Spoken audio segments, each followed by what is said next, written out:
Olá, meus queridos alunos. Como vocês já sabem, eu sou a professora Diane Marques, professora de Ciências do Ensino Fundamental 2. Estamos aqui para iniciar mais uma semana de estudos.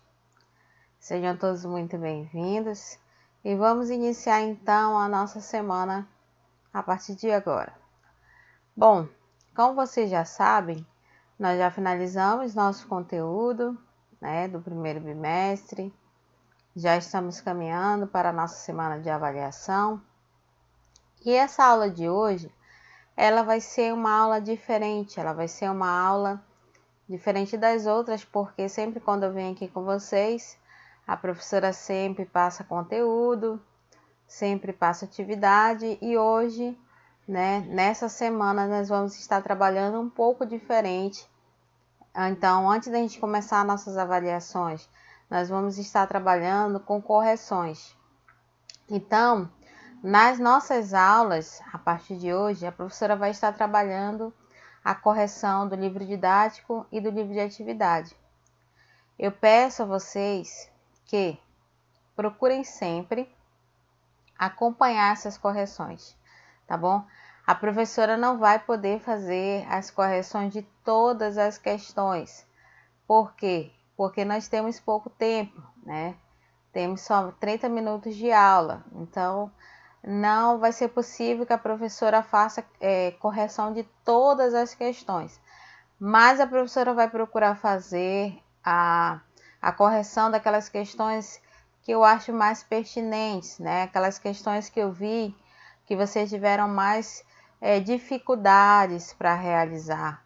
Então, não espere, porque a professora não vai fazer correção de todas as questões, mas eu vou procurar fazer a correção, vou procurar comentar, as correções da maioria das questões do seu livro didático, e também, se der tempo, também fazer a correção do livro de atividade durante esses dias aí que antecedem as avaliações.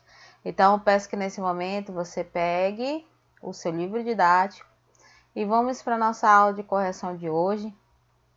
Não esqueça, faça suas correções e quando você tiver terminado suas correções, você envia para mim via WhatsApp os alunos que estão online e os alunos que estão presencial todos os dias comigo. Vocês irão me apresentar na escola essas atividades. Então, por favor, façam as correções das suas atividades, tá? Procurem responder todo o livro do primeiro bimestre, tanto o livro didático como o livro de atividade, porque são livros que nós já trabalhamos. A professora já passou essas atividades, então não tem porquê ainda você estar com seu material em branco. Então, vamos apertar o passo e vamos correr atrás do prejuízo, porque a professora precisa receber esses livros, para passar o visto. Então, vamos lá para a nossa correção de hoje.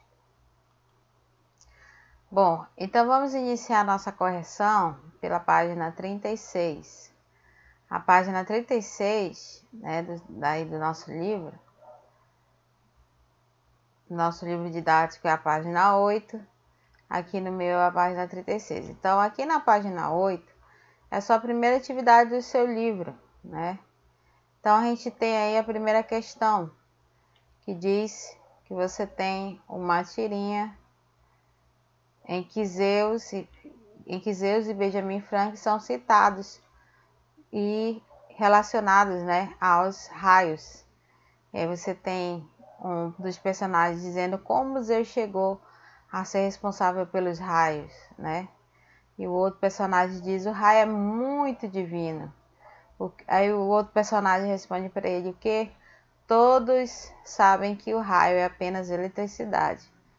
E o outro responde: eles não sabiam disso. Então Zeus deve seu papel à ignorância das pessoas. Ele faz um questionamento. Ele diz: é um ponto de vista. Após que ele odiava Benjamin Franklin. E o outro responde: eu acho que Zeus estava meio que aposentado em 1752. Aí a primeira questão, ele diz assim: a quais explicações para o raio a tirinha faz referência? Bom, a tirinha ela busca, né, fazer explicação da origem dos raios através de uma figura mitológica que é Zeus. E aí, no exposto do quadrinho, ele tenta dizer que a explicação para esse fenômeno dos raios é justamente originado dessa figura mitológica que era Zeus, né? E uma explicação científica que a tirinha também busca explicar nessa primeira questão, na questão A, é que o criador, né, o descobridor, melhor dizendo, da questão dos para-raios, né, foi Benjamin Franklin, como você estudou nessa unidade. Na letra B, ele diz assim: por que é mencionada a data de 1752 e por que nessa época Zeus estaria meio que aposentado? Bom, supostamente, né, lá por volta de 1752, que foi a época, né, que Benjamin Franklin fez o seu experimento, né, usando aquela pipa numa tempestade. Então, naquela época de 1752, era um período em que Zeus era considerado, né, uma divindade grega, um ser mitológico, e que ele já havia, né, sido deixado, né, essa cultura mitológica já havia sido deixada para trás, né? Então, já havia sido esquecido, né, há muito tempo como um deus. Então, de certa forma, o personagem aí, ele quis dizer isso, né, que Zeus já estava aposentado, que naquela época as pessoas já não cultuavam mais a esses deuses, né, e que a ciência ela prevalecia, né? O homem ele já tinha o conhecimento, já fazia experimentos, então ele já sabia o que era real e o que não era real. Então, é isso que diz aí quando ele fala que Zeus meio que se aposentou, certo? Na letra C, ele diz: um dos personagens dá a entender que se as pessoas acreditam em explicações mitológicas, seja em explicações religiosas, é porque elas não conheciam a ciência. O que você pensa a respeito, né? O que será?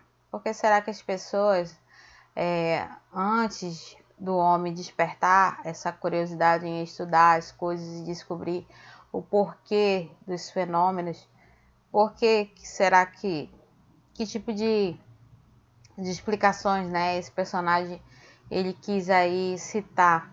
Por que será que as pessoas buscavam explicações na mitologia, na religião, né, naquela época, e não na ciência? Por que será? O que você pensa a respeito?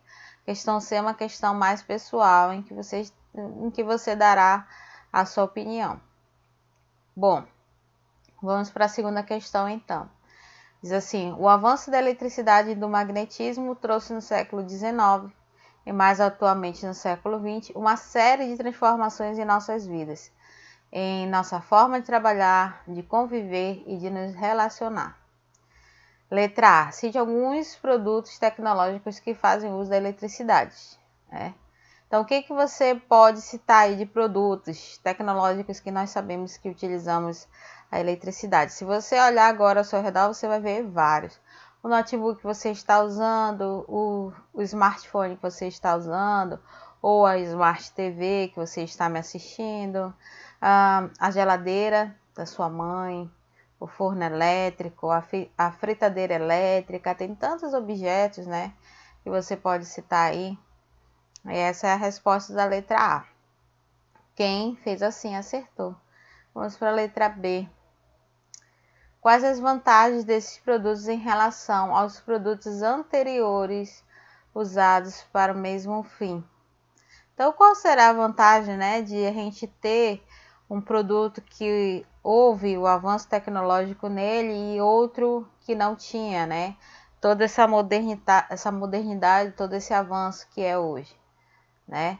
Então, a gente pode citar o quê? Que quando o equipamento ele se torna mais, ocorre um avanço tecnológico nele, o que vai acontecer? A gente vai ter mais eficiência na hora de realizar a tarefa, né? Ou seja, a gente vai conseguir fazer as coisas com mais rapidez e com mais eficiência. E aí, com certeza, os equipamentos ficam mais seguros, mais versáteis, né? E podem apresentar diversas finalidades. Então, essa que é a vantagem dos produtos irem evoluindo, né? E na letra C, a Revolução Industrial começou com a utilização de máquinas térmicas que usavam calor para funcionar. Posteriormente, na Segunda Revolução Industrial, passou-se a usar energia elétrica para funcionamento de máquinas. Que diferença você identifica na sociedade com essa mudança? Bom, é muito simples, né? A sociedade, ela acaba aqui evoluindo de forma tecnológica, né? Você deixa de usar o calor e começa a usar máquinas elétricas. Você deixa de poluir mais o meio ambiente e passa a ajudar mais o meio ambiente. Fora que você também diferença que antes a gente não tinha toda essa facilidade, né? Toda essa versatilidade, a gente não tinha toda essa eficiência nas máquinas antigas, lá pela Segunda Revolução Industrial, e hoje nós temos essa facilidade, essa rapidez, essa eficiência que automaticamente torna a nossa vida bem mais prática e mais versátil, ok? Então, essa foi a página 8.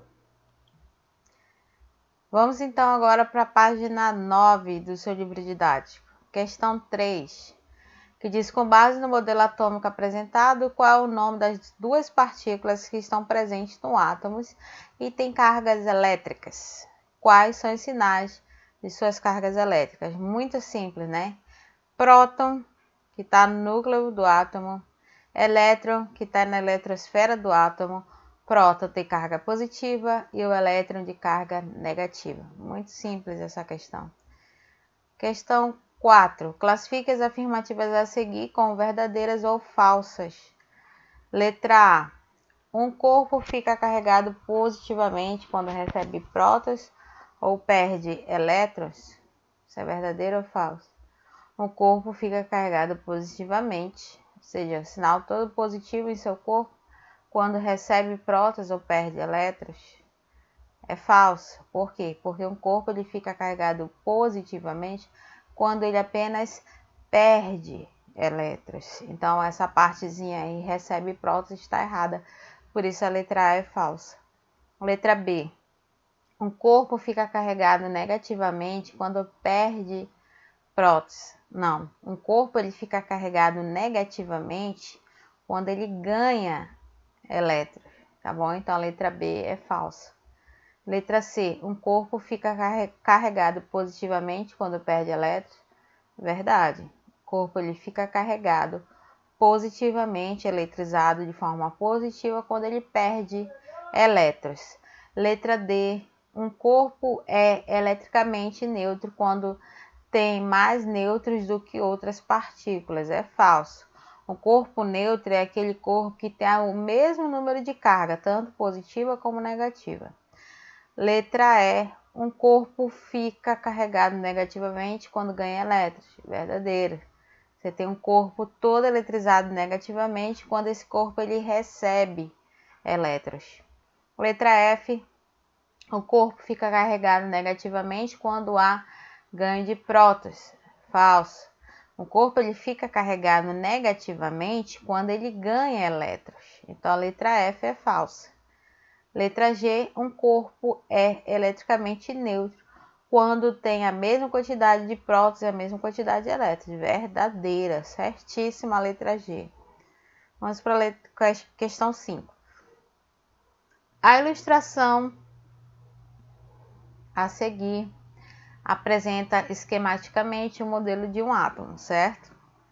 Identifique onde estão as partículas de carga negativa e onde são encontradas as partículas de carga positivas. Bom, as de carga negativas, né, elas são encontradas aonde? Na eletrosfera, certo? Ou seja, essas circulares aqui ao redor do núcleo do átomo são a eletrosfera. Então, a carga negativa, que são os elétrons, são encontrados aqui, ó. Os elétrons ficam espalhados na eletrosfera e são de cargas negativas. Já a carga positiva, ela é encontrada nessa partícula que fica aqui no núcleo, que é o próton, e esse próton ele tem essa carga negativa, essa carga positiva. Já os elétrons que estão aqui na eletrosfera são partículas de carga negativa. Questão 6. Relacione as colunas indicando em cada uma das situações se a força originada pela aproximação das partículas é uma força elétrica de atração, uma força elétrica de repulsão ou se não há força elétrica. Então, letra A, força elétrica de atração, B, força elétrica de repulsão, letra C, não há força elétrica. Aproximação de dois prótons, força elétrica de repulsão, porque positivo vai se repelir. Aproximação de próton e um elétron, força elétrica de atração, porque positivo atrai negativo, ou negativo atrai positivo. Aproximação de dois elétrons é B, força elétrica de repulsão, porque elétrons são de carga negativa, então positivo com positivo vai repelir. E aproximação de dois nêutrons é letra C, não há força elétrica, porque os nêutrons eles são neutros, eles têm a mesma quantidade de carga, tanto positiva como negativa, então eles vão se neutralizar, são cargas que se neutralizam. Questão 7. O que é carga elementar? Então a carga elementar ela é a menor carga possível em um próton ou em um elétron, em um átomo. Isso é a carga elementar. E vocês sabem que a carga elementar, ela tem um valor, em notação científica, é 1,6 vezes 10 elevado a menos 19 coulomb. Isso vocês já aprenderam também. Questão 8. Em cada uma das situações, faça o que se perde. Então, você tem aí a questão A. A carga adquirida por um átomo que perde 3 vezes 10 elevado a 19 elétrons. Bom, você vai usar a fórmula Q é igual a N vezes E, que é essa formulazinha aí, né? Essa aqui. Aí você já sabe que N é o número de elétrons que aquele átomo vai perder ou ganhar. No caso aqui da letra A, ele diz que o quê? Que um átomo perde, né? Se ele está perdendo, então você já sabe que a carga é o quê? Positiva. Se ele está ganhando, então você já sabe que ele está ganhando elétron, carga negativa. Então, Q é igual a N vezes E, né? Quantidade de carga é igual ao número de elétrons, né? Ou de prótons que aquele átomo perdeu, vezes o número da carga elementar, que é 1,6 vezes 10 elevado a menos 19. Bom, ele quer que você ache a letra Q, que é a carga adquirida. Então, você joga na fórmula física Q é igual a N vezes E. Aí você repete o Q igual a 3 vezes 10 elevado a 19, que é N, tá? Então, a letrinha N da fórmula é esse valor aqui, em que o átomo perde 3 vezes 10 elevado a 19. Então, você vai escrever 3 vezes 10 elevado a 19 vezes o número da carga elementar. O valor da carga elementar, você já sabe, em notação científica, é 1,6 vezes 10 elevado a menos 19. Você multiplica 3 vezes 1,6, você vai fazer a multiplicação, depois você vai repetir a base 10 e vai somar os expoentes. E aí você acha o valor da quantidade de carga adquirida, que é 4,8 coulomb. Página 10 do livro didático, questão B. Qual a carga adquirida por um átomo que ganha, né, 2,5 vezes 10 elevado a 20 elétrons? Ou seja, nessa situação aí da letra B, ele está ganhando elétrons. Então, ou seja, está ganhando carga negativa, né? Então, como que ficaria? Usando a mesma fórmula, Q é igual a N vezes E, que é a fórmula de carga adquirida. Você tem o valor de N, que é 2,5 vezes 10 elevado a 20, e aí você multiplica pelo valor da carga elementar, que é 1,6 vezes 10 elevado a menos 19. Multiplica 2,6 vezes 1,6, aí repete a base e somos expoente, você vai chegar ao valor da carga adquirida de 40 coulomb. Questão 6. Questão C. Diz assim: quantos elétrons um corpo eletrizado positivamente perdeu para que sua carga elétrica ficasse igual a 16 vezes 10 elevado a menos 11 coulomb. Então aqui já é um pouquinho diferente, né? Porque a letra C, ele não está pedindo para você buscar calcular a carga adquirida. Ele quer saber quantos elétrons um corpo eletrizado positivamente perdeu. Ou seja, ele está em busca da letra N, que é o número de elétrons de um átomo que perdeu carga. Então, você tem a quantidade, né? Você tem aqui o Q igual a N vezes E. Você tem a quantidade de carga elétrica, que é 16 vezes 10 elevado a menos 11, igual a N, que é o que você quer achar, vezes o número da carga elementar, que é 1,6 vezes 10 elevado a menos 19. Você isola a letra N, faz o cálculo, né? 16 vezes 1,6, depois você vai pegar e você vai chegar ao valor de 10 elevado a 9, ou também a mesma coisa, né, levando isso para uma outra forma de escrever, é 1 bilhão de elétrons. Questão 9. Um corpo A está carregado eletricamente com mais, ou seja, 0,5 coulombs positivo, e o outro corpo B está carregado eletricamente com menos 0,2 coulomb. Eles estão inicialmente muito distantes um do outro. E aí ele diz na letra A: o corpo A perdeu ou ganhou elétrons. Bom, se a carga aí é positiva, mais 0,5 coulomb positivo, então é sinal de que aquele corpo perdeu carga, perdeu elétrons. Letra B, o corpo B, que é esse aqui, perdeu ou ganhou elétrons. No caso, como a carga está aí negativa, então você já sabe que aquele corpo ele ganhou. Se está menos 0,2 coulomb, você já sabe que aquele corpo ganhou elétrons. Letra C, qual dos dois corpos houve um maior movimento de elétrons e por quê? No corpo A, né? Por quê? Porque ele tem um número maior de carga e logo perdeu elétrons em maior quantidade do que o corpo B. E letra D, se forem aproximados, haverá atração ou repulsão entre os corpos. Bom, se você está vendo que o corpo A é mais 0,5 e o corpo B é menos 0,2, são corpos de cargas elétricas opostas, então você já sabe que a resposta é a atração. Questão 10, né? O fato de existir uma carga elementar faz com que os cientistas digam que a carga elétrica é quantizada.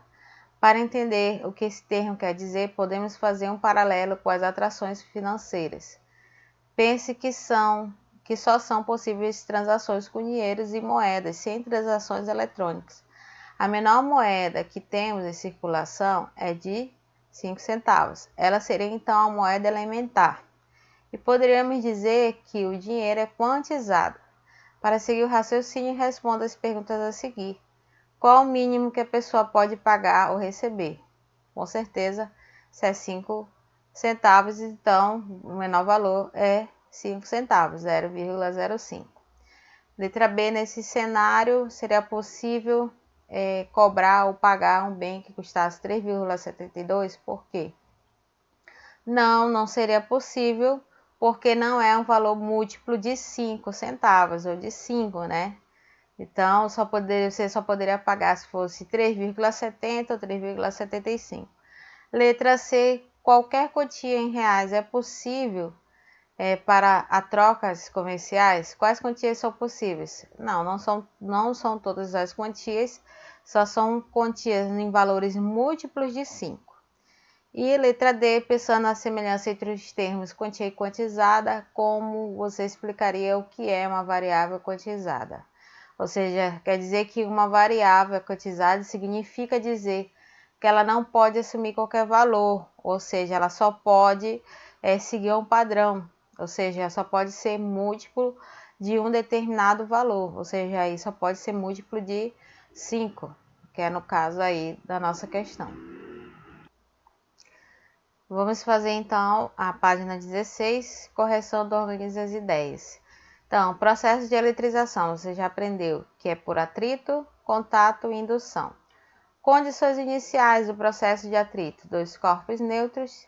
Etapas necessárias para que ocorra a eletrização por atrito: friccionar um corpo contra o outro, e o resultado final do processo de eletrização são corpos carregados com cargas de sinais opostos.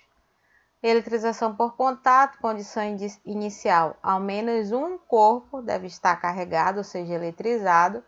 As etapas necessárias para a eletrização de contato: colocar os corpos em contato, e o resultado final do processo de eletrização são corpos carregados com cargas de mesmo sinal.